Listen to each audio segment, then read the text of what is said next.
Tim Roy Suryo dan kawan-kawan meminta salinan lengkap 709 item barang bukti berupa dokumen dalam perkara tudingan ijazah palsu Presiden Joko Widodo. Permintaan itu diajukan karena para tersangka mengaku belum pernah melihat secara utuh seluruh barang bukti yang disebut penyidik memperkuat penetapan status hukum mereka.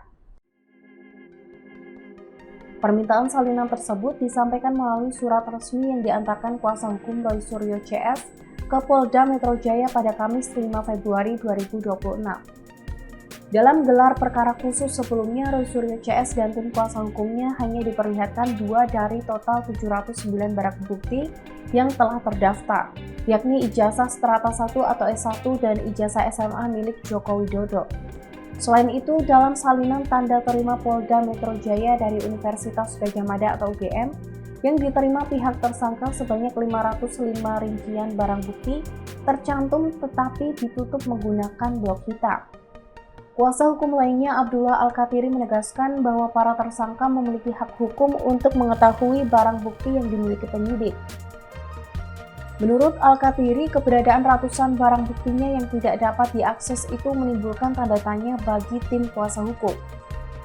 Ia menyebut permintaan salinan barang bukti telah dipertimbangkan sejak gelar perkara khusus digelar.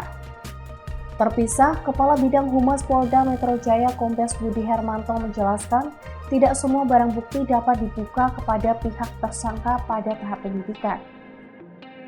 Menurutnya, hal itu berkaitan dengan ketentuan kerahasiaan penyidikan dan perlindungan data pribadi. Budi menambahkan, seluruh barang bukti tersebut pada akhirnya akan disampaikan dan diuji dalam persidangan pokok perkara di pengadilan sesuai ketentuan Kitab Undang-Undang Hukum Acara Pidana atau KUHP. Polda Metro Jaya sebelumnya menetapkan 8 orang sebagai tersangka dalam kasus tudingan ijazah palsu Presiden Joko Widodo setelah melalui proses penyidikan yang panjang. Secara umum, para tersangka dijerat pasal 27A dan pasal 28 Undang-Undang Informasi dan Transaksi Elektronik atau ITE, serta pasal 310 dan atau pasal 311 KUHP dengan ancaman pidana penjara maksimal 6 tahun. 8 tersangka tersebut dibagi ke dalam 2 klaster berdasarkan perbuatannya. Klaster pertama juga dijerat pasal 160 KUHP terkait dugaan penghasutan untuk melakukan kekerasan terhadap penguasa umum.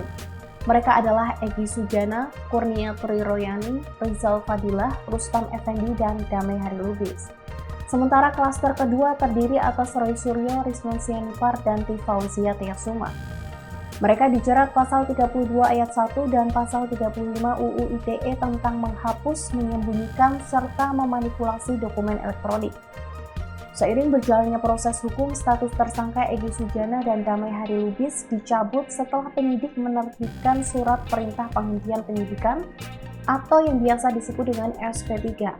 Keduanya menyelesaikan perkara melalui mekanisme restoratif justice.